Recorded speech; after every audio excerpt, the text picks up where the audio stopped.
నేను ఎక్కడ ఏ ప్రాజెక్ట్ని కట్టినా మీరు ఒక్కసారి చూస్తే ఎక్కడ కూడా ఫెయిల్ కాలా.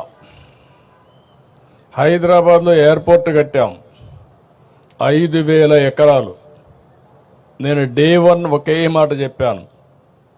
నేను చెప్పింది మీరు ఎయిర్పోర్ట్కి భూమి ఇవ్వండి, ఇక్కడ ఎయిర్పోర్ట్ కడతాం, లిబరల్గా కాంపన్సేషన్ ఇస్తాం, అది పక్కన మీరు కొనుక్కోండి, దీనికంటే 10 ఇంతలు రేటు పెరుగుతుందని చెప్పి చాలా స్పష్టంగా చెప్పాను. వాళ్ళు ఆ పని చేశారు. ఎంతమంది రెచ్చగొట్టినా వినకుండా చేస్తే అక్కడ ఎయిర్పోర్ట్కి ల్యాండ్ ఇచ్చి పక్కన ల్యాండ్ కొనుక్కున్న వాళ్ళందరూ కోటీశ్వరులు అయ్యారంటే అది ఆ రోజు నేను చూపించిన విజన్ అని చెప్పి కూడా నేను మీకు తెలియజేస్తున్నా. ఆ నమ్మకంతో మీరు ముందుకొచ్చారు.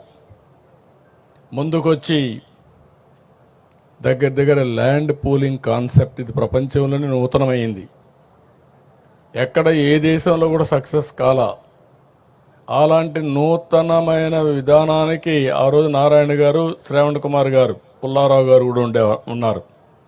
ఆ రోజు మంత్రి పుల్లారావు, స్థానిక శాసనసభ్యుడు మన శ్రావణ్ కుమార్ గారు, నారాయణ గారు మంత్రి.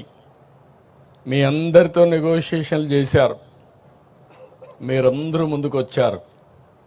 ఫస్ట్ టైం చరిత్రలో ప్రపంచంలోనే ల్యాండ్ పూలింగ్ కింద అందరూ కూడా ల్యాండ్ ఇచ్చిన ఏకైక చరిత్ర అమరావతి రాజధాని.